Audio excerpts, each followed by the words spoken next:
Estaba leyendo los últimos tweets sobre, bueno, la noticia del día, ¿no? La confirmación de esta crónica de una larga planta anunciada, ¿no? Por mucho tiempo. Tal cual. Bueno, vamos a ver entonces cuáles son las repercusiones. Por allí vamos a comenzar nosotros. Que tengan una buena tarde. Buen programa. Igualmente. Chau, chau, hasta mañana. Bueno, por ahí vamos a ir. Repasemos primero entonces cuáles son las últimas informaciones. Es esta finalmente una noticia que todo el Uruguay festeja. Quienes no la festejan sostienen sus argumentaciones en cuestiones de medio ambiente, de recursos naturales, de recursos económicos también. Vamos a tratar de ir limando por allí a ver finalmente cómo tenemos que sentirnos frente a este hecho que es, sin duda alguna, la inversión más grande en la historia de nuestro país. Si será 100% para nuestro beneficio también, no sé, ahí puede haber distintas lecturas. Repasemos opiniones y hechos.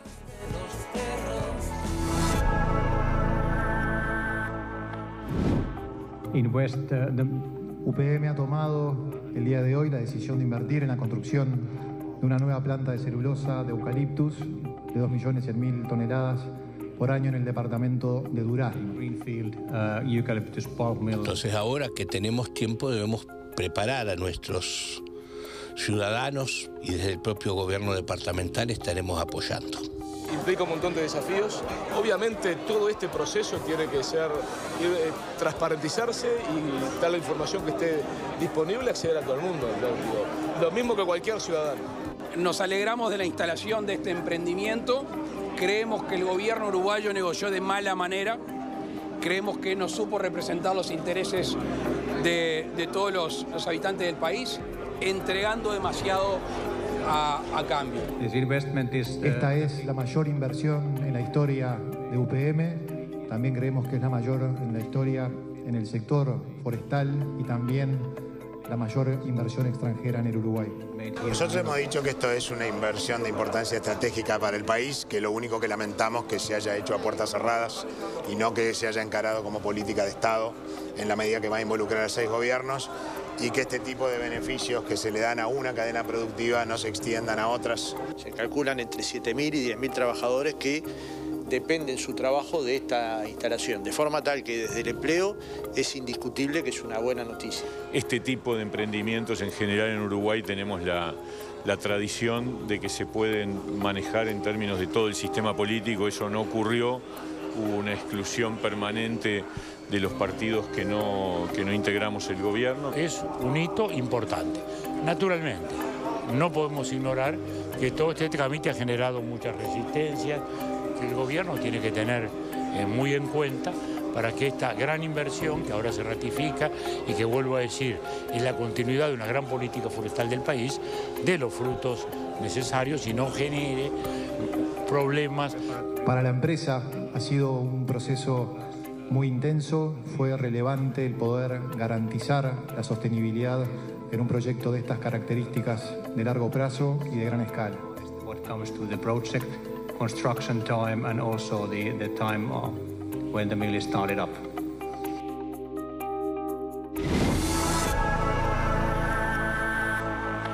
Bien, nosotros vamos a tener en breve, me avisará producción cuando esté listo, un móvil en vivo, va a estar, ya está pronto, Tania Melgar, entonces, con el diputado del Frente Amplio, Alfredo Asti. Muchísimas gracias por estar allí del otro lado, buenas tardes.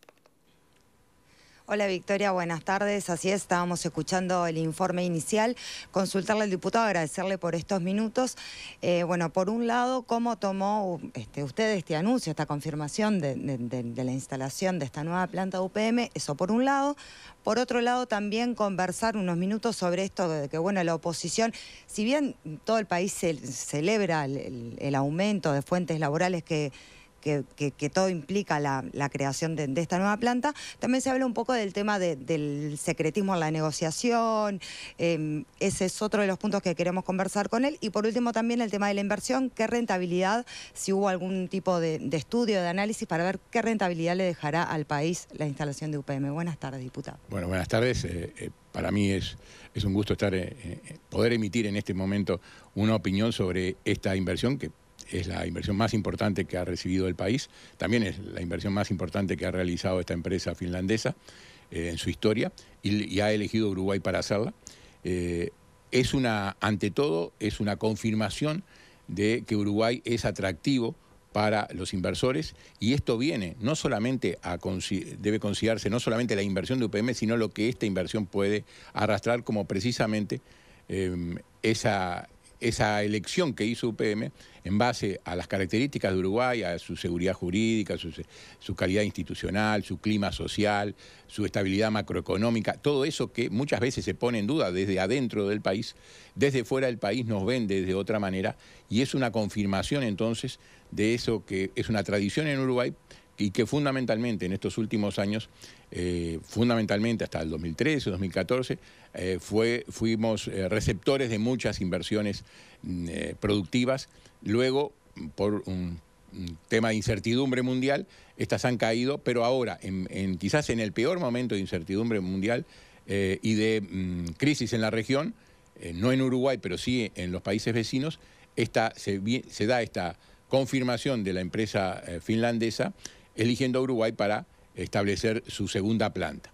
Eso es una de las importantes, de lo que le damos más importancia, más allá del hecho, por supuesto, de recibir una inversión de este tipo, una inversión que genera miles de puestos de trabajo durante la construcción y después durante los 30 años de producción de la misma, que no solamente es lo que se realiza, porque muchas veces se habla de que se va a realizar en zona franca, sí, pero el nivel de actividad que va a aumentar en el país, que se estima en un 2% del Producto Interno Bruto, hay un 30% que se desarrolla dentro de zona franca. El 70% restante se desarrolla fuera de zona franca, implica toda la cadena productiva, desde la forestación, la producción, el transporte hacia la planta, luego el procesamiento en la planta, luego del procesamiento en la planta, el transporte hacia Montevideo por el ferrocarril central y la exportación, que también implicará un importante aumento de la exportación de Uruguay, y que seguramente la celulosa se constituirá en el principal rubro exportador luego que esta planta esté en funcionamiento. Todo eso implica una cadena productiva en la cual Uruguay no puede tampoco quedarse cruzados de brazos esperando que los finlandeses hagan todo. Uruguay es un desafío para Uruguay, es un desafío para los empresarios uruguayos, para los trabajadores uruguayos, participar en este proceso a través de la capacitación que incluso han recibido. Hoy hay técnicos recibidos en temas vinculados a la forestación en la UTEC, en la Universidad Tecnológica, que está instalada en el interior del país, precisamente pensando en este tipo de desarrollos. Muy bien. Tiene un informe acá, decía que usted quería hacer referencia. Sí, no, este informe, porque cuando usted mencionaba la posibilidad de que hubiera secretismo. Bueno, obviamente sí, hubo reserva porque así está estipulado en el contrato, de que hasta que se tome la decisión final, bueno, había algunos aspectos que deberían mantenerse en reserva. Pero yo como legislador, al igual que los 129 legisladores restantes, recibimos en noviembre del año pasado toda la información que estaba disponible en ese momento, la misma que luego fue colgada, o en el mismo momento fue colgada en la página web y que cualquier ciudadano podía acceder. La única diferencia es que nosotros la tenemos en papel para poder analizarla quizás con mayor detenimiento que lo que puede surgir de la página web, pero cualquiera también la podría imprimir. Y allí entonces están una cantidad de consideraciones, entre ellos un tema que parece olvidarse, que cuando se dice todo lo que pone Uruguay a cambio de nada, no.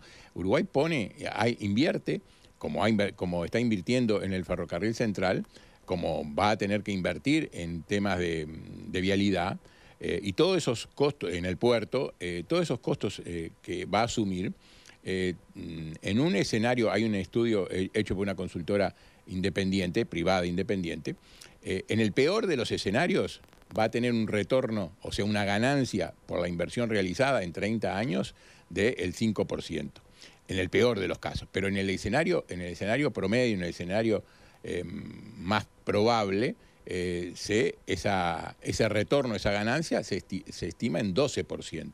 Y en un escenario óptimo, que es el que deberíamos intentar, la ganancia podría llegar a 30%. De esa inversión realizada, o sea, lo que se llama la tasa interna de retorno de esa inversión, puede llegar hasta en un escenario de máxima de un 30%.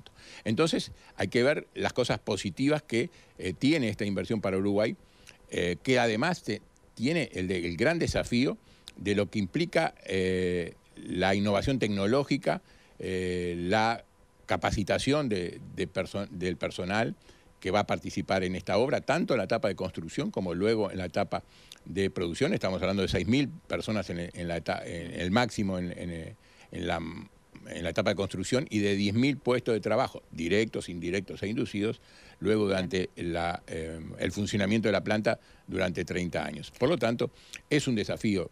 Como decía al principio, no podemos quedarnos con los brazos cruzados esperando que los finlandeses hagan todo. Nosotros debemos también disponernos como empresarios.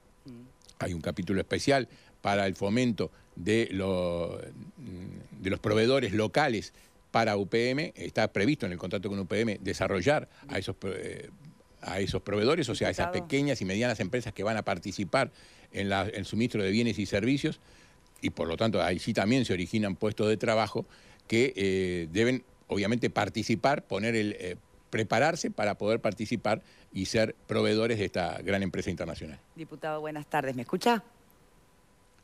Buenas tardes. Sí, muy bajo, pero... Le comparto mi retorno, Victoria, dame un segundito, por favor. Básicamente... ¿Se escucha bien? Al margen de... Un segundito, por favor, Victoria. Sí, cómo no. Básicamente sí. Ahí sí me escucha, diputado. ¿Mejor?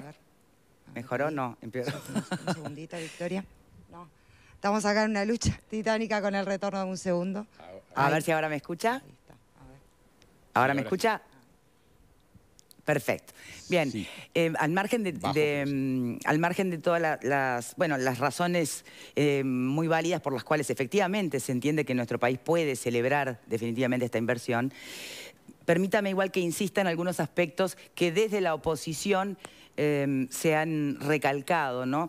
Cuando usted plantea que efectivamente hubo cierto, no sé si usó la palabra secretismo, pero que algunas cosas no podían transparentarse porque formaba parte de la negociación. Reserva, esa es la palabra correcta, reserva. Ahora, esto es una decisión que toma una administración que comprometía los recursos de nuestro país y nuestros dineros y economías mucho más allá de una sola administración. ¿Eso no hubiera ameritado que en realidad se abordara más como política de Estado, con menos reserva y más transparencia? Bueno, obviamente que esto es una política de Estado. Esta inversión se alinea perfectamente con el desarrollo sostenible del país, que diversas administraciones, pero en particular las últimas 3 del Frente Amplio, han tenido el respaldo de la ciudadanía precisamente para llevar adelante durante 3 gobiernos sucesivos este tipo de proyecto de desarrollo de un país sustentable.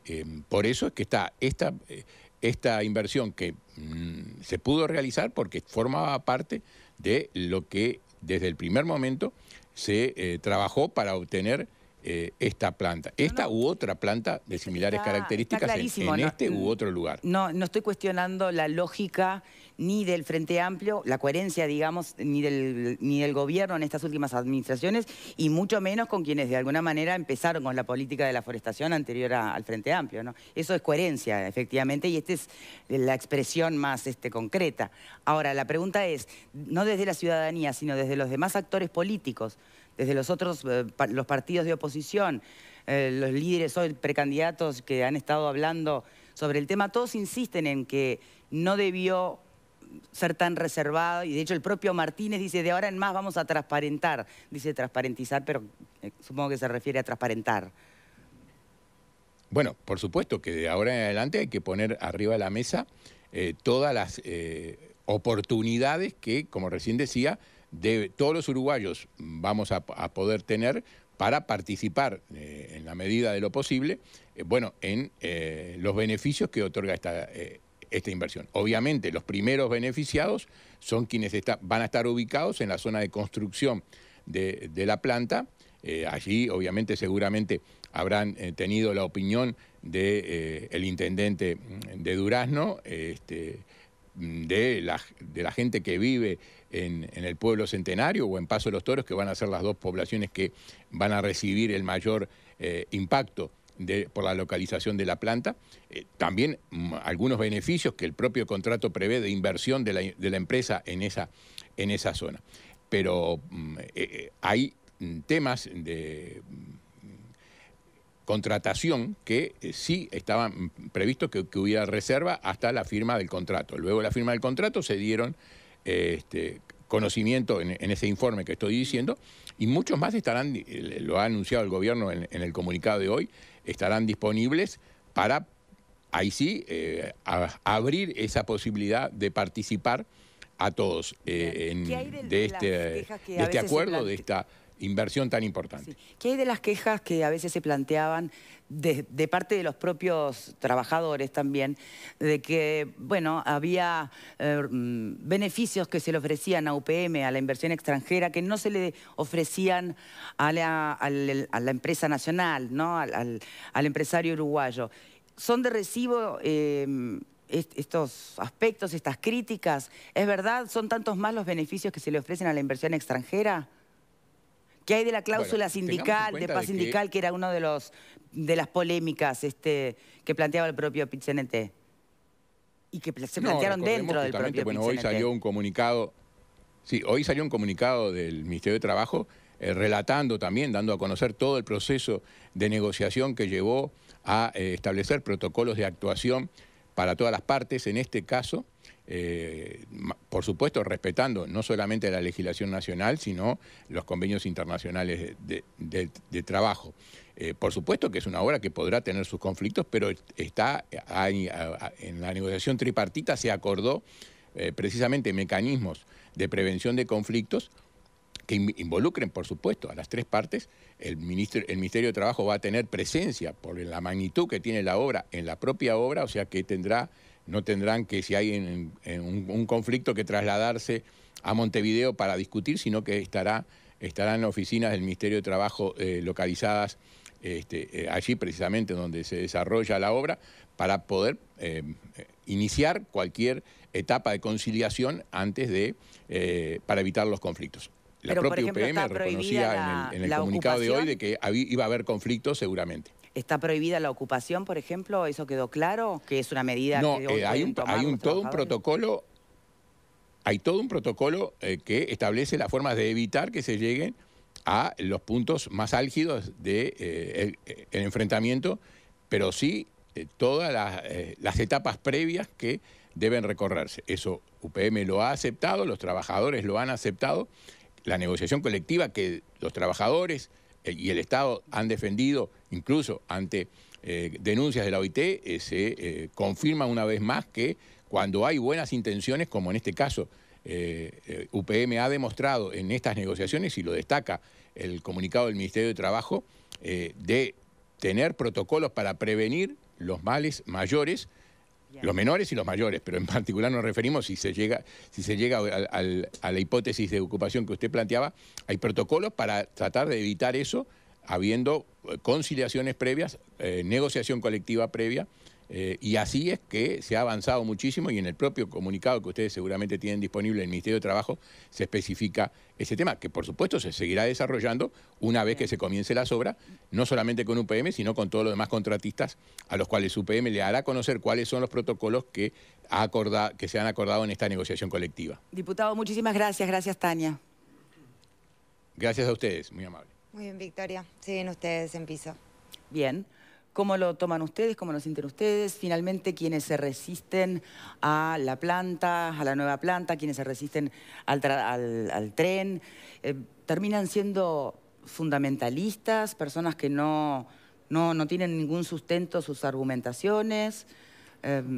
No pudo responderme finalmente si había o no beneficios especiales, impositivos, por ejemplo, para UPM que no tuvieran los empresarios uruguayos. Tal vez así corresponde que sea si queremos que vengan inversores. Digo, podemos quedarnos discutiendo eso horas, ¿no? A ver, ¿qué pensás, Selva? A mí me parece que esta es una gran noticia. Bien. Digo así, es una noticia positiva para el país en un momento en que el país está estancado y donde hay cierta situación de crisis real, de recesión. Yo no sé si crisis llamarla, pero sí hay un proceso recesivo, sobre todo en el tema de fuentes de empleo. A mí me parece eso, pero al mismo tiempo digo, bueno, en toda negociación hay un tira y afloje. Es obvio que toda negociación implica un toma y daca en donde uno piensa, bueno, ¿qué partida vas a sacar? Si vos te mostrás débil en una negociación, sabés que vas a tener que ceder más. Si te mostrás fuerte, menos. Yo creo que en un momento dado el gobierno uruguayo, que estaba muy apremiado, se mostró débil y quizá dio más de lo que debía. En algunas cosas podía quizá haber negociado mejor. ¿Faltó transparencia como plantean? Bueno, el tema de la transparencia, mira, hay un tema que es así. Cualquier negociación, sea del partido que sea, o sea una negociación entre privados o entre empresas, tienen márgenes de reserva que hay que respetar. Aún cuando se comprometen los recursos del país. No, pará, pero sin embargo, no faltó tanta transparencia desde el punto de vista que hay toda una campaña en contra de la planta UPM-2 que se basa en cosas que efectivamente ocurren. El tema de que se le concedió la zona franca, que se hizo pagar al Uruguay por el ferrocarril, el tema de la famosa cláusula, que al final la cláusula no existe, la cláusula en términos de ocupación sí, ocupación no. Lo que sí existen protocolos que ya habían sido negociados con el Ministerio de Trabajo, con las cámaras empresariales. O sea que para ti no faltó tanta transparencia al final. No, a ver, hubo un margen de cosas que se hicieron efectivamente con reserva y luego se ampliaron. Bien. A mí lo que me parece es que en un momento dado, hasta la propia ida de Tabaré Vázquez a UPM, a Finlandia, de alguna manera marcaron que el país lo necesitaba a gritos esto. Y claro, como todo, los finlandeses son gente dura para negociar. Pero te voy a decir algo, prefiero a los finlandeses acá y no que me vengan a los nigerianos a hacer una planta en Uruguay, donde efectivamente cualquier proceso industrial va a ser contaminante, pero... se ha hablado... Son dos modelos de país en pugna acá. Termino con esto. ¿Cuánta polémica se hizo sobre Bosnia? Sin embargo, hoy Bosnia existe, UPM-1, ¿no? Diríamos. Bien, existe. Entiendo. La contaminación del río Uruguay es un mito, porque está mejor que antes. La contaminación es mucho peor del lado argentino que del lado uruguayo. La contaminación del Río Negro ya está instalada sin Bosnia. Y yo creo que los procesos de purificación que ellos se comprometen a efectuar en el lugar y los procesos del vertedero de Paso de los Toros, todas las áreas que ellos van a trabajar, me parecen que son un buen índice porque Finlandia efectivamente es un país serio en esto. Es un país responsable en el uso, en la protección del medio ambiente. Vamos a hacer una pausa y por supuesto más opiniones a la vuelta. Ya venimos.